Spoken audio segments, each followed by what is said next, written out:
Question number 7 क्या कहता है, ए फर्स्ट टर्म दे रखी है, nth टर्म दे रखी है और सम ऑफ n टर्म्स दे रखी है। ऐसा क्वेश्चन पहले भी आया था, दो लीनियर इक्वेशन बनाने की बात हो रही थी। Sn equal to n/2 a plus an, ये फॉर्मूला फिर से क्यों यूज किया हमने, क्योंकि यहाँ पे कॉमन सेंस से देखिए nth टर्म है और a 8, फर्स्ट टर्म 8 दे रखी है। तो Sn इक्वल्स टू 210 हमें गिवन था। Sn का फॉर्मूला हमने अप्लाई किया n/2 a plus an equals to 210। तो क्योंकि यहाँ पे a और an दोनों पता हैं, तो a की वैल्यू हमारे पास गिवन थी 8 और an कितना है मेरे पास, ये गिवन है 62। तो यहाँ पे a की वैल्यू 8 और an की वैल्यू 62 आई। यहाँ पे हम क्या कर सकते हैं, ये ऐड करके 70 आया और फर्दर इसको कैलकुलेट करेंगे तो n की वैल्यू हमारे पास आएगी 6। सिंपल कैलकुलेशन का पार्ट है, बहुत ज्यादा साइंस इसमें नहीं है। तो n की वैल्यू आ गई और हमें चाहिए d। अब d निकालने के लिए आप चाहे इसी को दोबारा यूज कर सकते हैं, n/2 2a plus n minus 1 into D, but मेरी प्रेफरेंस है जब मेरे पास nth टर्म का फॉर्मूला ऑलरेडी गिवन है तो वो सबसे ईजी है।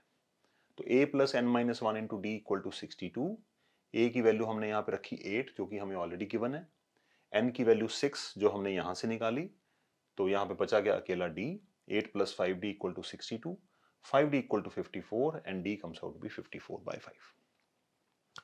तो इस तरह से हम इन क्वेश्चंस को एक एक करके अटेम्प्ट करते जा रहे हैं और आई होप अगर आपका इन क्वेश्चंस के ऊपर कंट्रोल बन गया तो चैप्टर ऑलमोस्ट आपके हाथ में आ जाएगा। थोड़ी सी मेहनत लगेगी, एक बार करने से नहीं आ रहा, 2 बार करिए 3 बार करिए, बट सीखना पड़ेगा। वीडियोस आपके पास हैं, you are blessed in your time. आज की डेट में आपको कहीं भी जाने की जरूरत नहीं है, आप सिर्फ 2 अक्षर लिखिए क्वेश्चन के, बाकी क्वेश्चन आपको आंसर मिल जाता है साथ में। तो अगर ऐसे एज में भी आप स्कोर नहीं कर पा रहे तो इसका मतलब हमारी मेहनत में कमी है।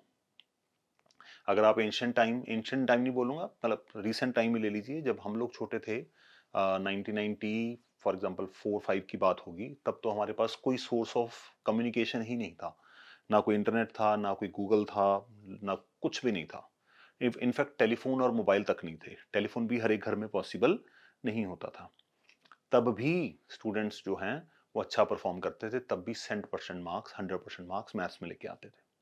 तो आप समझ सकते हैं कि आपका और उनका लेवल कितना डिफरेंस था। आपके पास इतनी फैसिलिटीज हैं, फिर भी अगर हम परफॉर्म ना करें इसका मतलब हमारी मेहनत में कोई कमी है। चलिए नेक्स्ट क्वेश्चन देखते हैं।